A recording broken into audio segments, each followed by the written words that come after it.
তো hello everyone, good morning. তোমরা সবাই কেমন আছো? আশা করি তোমরা সবাই খুব ভালো আছো। বাড়ির সামনে পুজো তো প্রায় লেগেই গেছে, প্যান্ডেলও করতে শুরু করে দিয়েছে। তো এরই মধ্যে আমরা আমি কোথায় গেলাম সেটা দেখার জন্য কিন্তু শেষ পর্যন্ত ভিডিওটা তোমাদের দেখতে হবে। তো আমরা সেদিন চলে গিয়েছিলাম গঙ্গারামপুর মাসির বাড়িতে। গঙ্গারামপুরে আমার কিন্তু দুটো মাসির বাড়ি। তো আমরা প্রথমে চলে গিয়েছিলাম মেজো মাসির বাড়িতে। আমাদের বাড়ি থেকে গঙ্গারামপুর যেতে দুটো বাসে উঠতে হয়। তো প্রথমে ত্রিমণি থেকে লোকাল বাসে উঠে পড়েছিলাম বালুরঘাটে যাওয়ার জন্য। যদিও বা প্রতিরাম হয়েও যাওয়া যায়, কিন্তু আমরা গিয়েছিলাম বালুরঘাট হয়ে। তো আমার মাসির বাড়ি যাওয়ার একটাই কারণ, সেটা হলো আমার দাদার একটা ছোট্ট মেয়ে হয়েছে, তাকে দেখবার জন্য।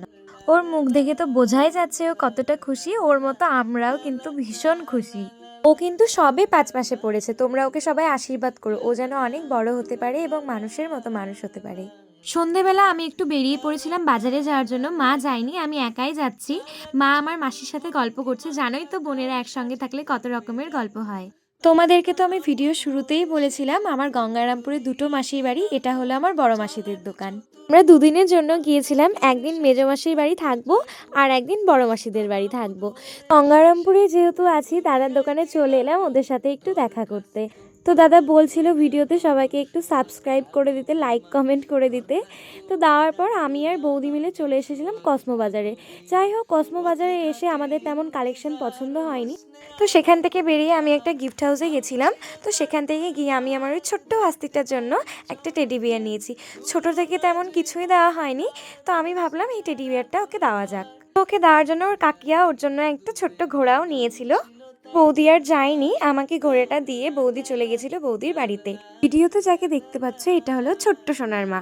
সোনাকে বাড়িতে রেখে এসেছে মাসির কাছে, তার কারণ বাইরে নিয়ে আসলে ওর ঠান্ডা লাগবে।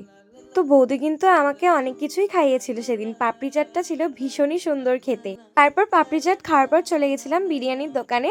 যাই হোক, সোনা যেহেতু বাড়িতে একা আছে, সেই জন্য আমরা বিরিয়ানিটাকে পার্সেল করে বাড়িতে নিয়ে গেছিলাম।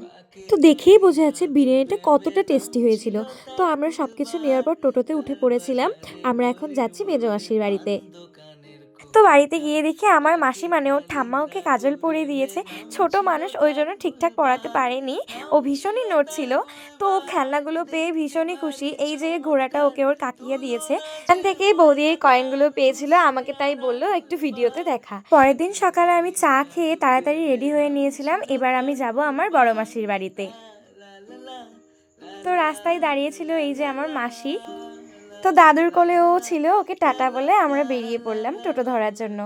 তো আজকের ভিডিওটা আমি এখানেই এন্ড করছি। দেখা হচ্ছে পরের কোনো নতুন ভিডিও নিয়ে। টাটা।